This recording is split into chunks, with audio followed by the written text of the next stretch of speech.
Alors, un crack perdu en Chine, enfin perdu en Chine, il a quand même bien renfloué son compte en banque. Je vais vous parler d'Alex Teixeira. Vous connaissez Willian, vous connaissez Douglas Costa, et ben Teixeira c'est meilleur que ça. C'est sans aucun doute, ou avec des petits doutes, peut-être le meilleur Brésilien à être passé par la filiale du Shakhtar Donetsk.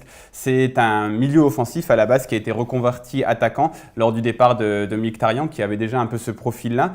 Et ben il a fait mieux que Mkhitaryan à ce poste. Et malheureusement pour lui, il n'est pas parti là où il devait partir, puisque l'an dernier, il devait partir soit à l'Inter, soit à Liverpool. C'était très très chaud avec l'Inter. Et puis au dernier moment, hop, une offre de 50 millions est arrivée de Chine.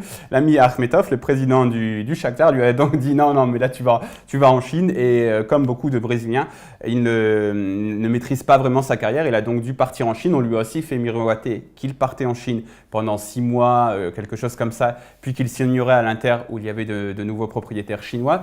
Sauf que là, il commence à s'éterniser un peu longtemps là-bas.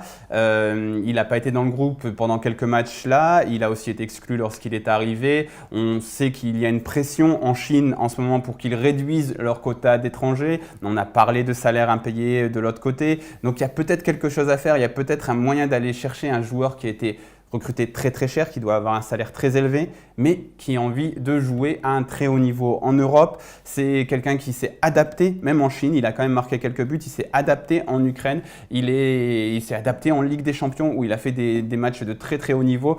Logiquement, sincèrement, c'est quelqu'un qui ne devrait pas être dans nos cordes, mais vu sa situation actuelle, pourquoi pas aller prendre le pouls, voir si on pourrait peut-être pas le récupérer. C'est un joueur avec une technique largement au-dessus de la moyenne, un sens du but encore supérieur à ça et qui est polyvalent. Dans ce système de jeu où on a justement en ce moment une pointe intelligente, on pourrait avoir avec Teixeira une deuxième pointe de ce style, intelligente dans les appels, dans la finition. Bref, ce serait un joueur extraordinaire et quelqu'un qui pourrait très vite retrouver cette valeur de 50 millions sur le marché des transferts. Alors s'il y a moyen d'aller le chercher à moindre prix, ce serait une excellente affaire. Alex Teixeira, donc un Brésilien de 27 ans qui joue actuellement en Chine, et je ne vais pas prononcer le nom parce que moi je ne prononce que les noms ukrainiens ou russes.